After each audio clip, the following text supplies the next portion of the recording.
I was at an event this evening, and I met this lady who does we'll just say like a very unique form of Airbnb in Miami. Was telling me how she was able to get what normally would be a property that can house, let's say, 3 beds, and figuring out a way to turn it into 7 beds. And the why micro apartments?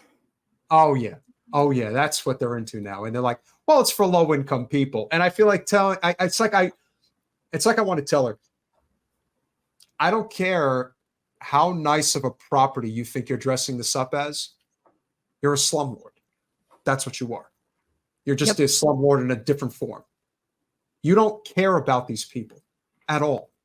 What you care about is how you can make as much money. Who wants to live like packed sardines? Nobody. People just make the most of what they have available. We are forced to adapt to really uncomfortable circumstances. And I think that's just what people do when they opt to live in either a micro apartment or something like a shared living space where you have multiple people sharing the equivalent of a 1-bedroom apartment. Those are really common in San Francisco as well. And people will do what they have to do. I mean, at what point? What else can they do? They're trying to survive by any means necessary. That's why I support squatting rights. But at what point do people just roll their hands down and say, I'm not doing this. I'm not fucking doing this. And I don't care what we have to do in order to change those fortunes. We're going to change them. I don't want to see people suffering like this. They don't have to suffer like this. The system is broken.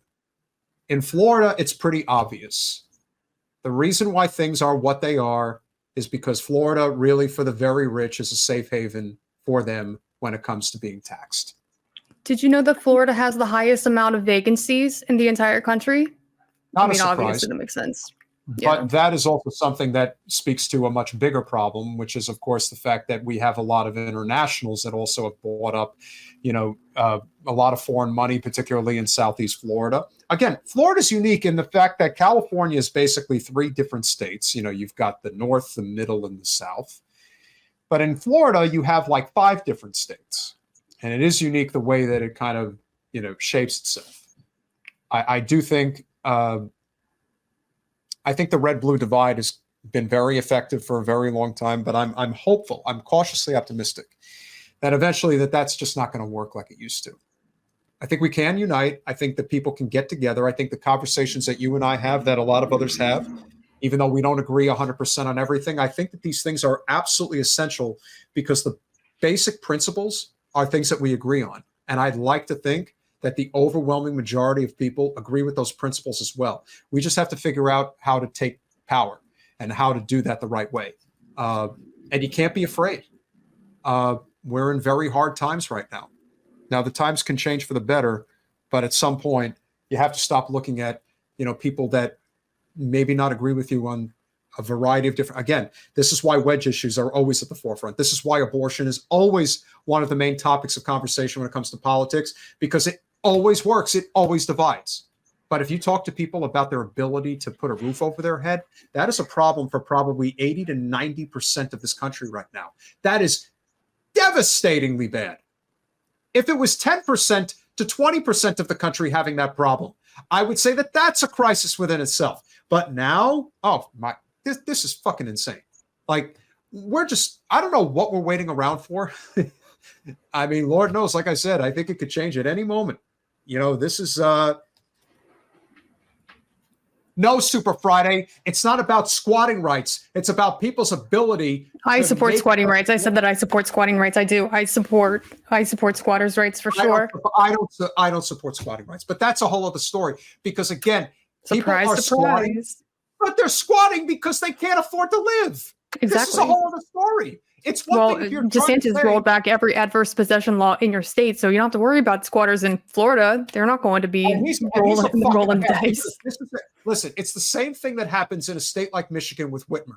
Anytime they sense that they have an opportunity to go for the gold, which is go for the whole thing, go for the shebang and become the president, everything changes. And it is always at the expense of the people that maybe just getting by, but now it's going to be accelerated to such an extent because the people with the ways and means, the billionaire, the ownership class, when they want something, they basically tell you, you want your $100 million to run for president? You want your $200 million to run for president? This is what we want. And this is what we're going to get. And that's it. And that's how it is. And it's so, oh God, and this is only surface level of what we know. We know that it is so much worse than what meets the eye. Beneath the surface, it is that much worse. And that is what should scare people. But that is why these conversations are important. And just because you agree with squatter rights and I don't, doesn't mean I think any differently of you. I think you're awesome, and I'm glad that we are having this conversation. And I do think that Likewise. if we are not going to address the fact that we don't have a living wage, that we do not have universal health care, that we have cost of living that is out of control, because of corporate greed, that we have endless war, and that our planet's on fire with water that is unsafe to drink. Yeah, there's microplastics in all of our water. It's just a matter of how much. This is a problem. When do we say enough is enough? I don't know. But I hope we get there soon. Because it can get so much worse. It really can. And with that said, I'm glad you came on. How can people find you if they don't already know about you? Well, thanks for having me. You can find me on twitch.tv/AmyeC3. I'm also on Twitter. I have a Substack. I actually just wrote about adverse possession laws and squatters' rights. If you want to check that out, I'm working on digitizing that episode of Housing News as we speak. So yeah, you can find me at AmyeC3 on Twitter, on Twitch, and then on Instagram, I'm AmyeC3_ because AmyeC3 was taken. Really? That's interesting. Yeah. Well, Big Dumb Animal, great Mm-hmm. supporter of the show.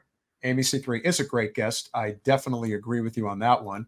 And of course, our very awesome supporter, Teresa. Thank you so very much. We miss Jen. And yes, she is kicking ass and taking names. There will be an upcoming conversation that Jen will be having on AmyeC3's channel. Don't know exactly when that's happening, but it's in the works. So just keep an eye out. It's going to be Sunday at noon. This Sunday. This Sunday. Moving fast. All right. We're doing an all-day event on Sunday. We're raising money, for her campaign. It'll be an all-day event, but she will be coming on in the beginning of the stream at noon. So yeah, it'll be in a couple of days. Did I tell you I think you're pretty awesome? I think I might have mentioned that. You have. You're not so bad yourself. I mean, I'm worried about you because I do think that if there is any bubble or any market that's going to crash, it's going to be the commercial mortgage-backed securities market. So yes. Well, it's going to happen in certain asset classes. It's not going to happen in all of them. And it is going to happen. I'm very diligent about the type of properties that we get involved with. The big one that we're involved with has a big Freddie Mac assumable loan that's good basically for the next decade at an interest rate that is definitely manageable, comparatively speaking, to everything we're dealing with right now. But for a lot of distressed properties that are out there, yeah, it's bad. And let me tell you, it is cutthroat, baby. It is commercial real estate. Oh, it's like, I mean, look, I like what I do, but I also know that this is cutthroat capitalism if there ever was.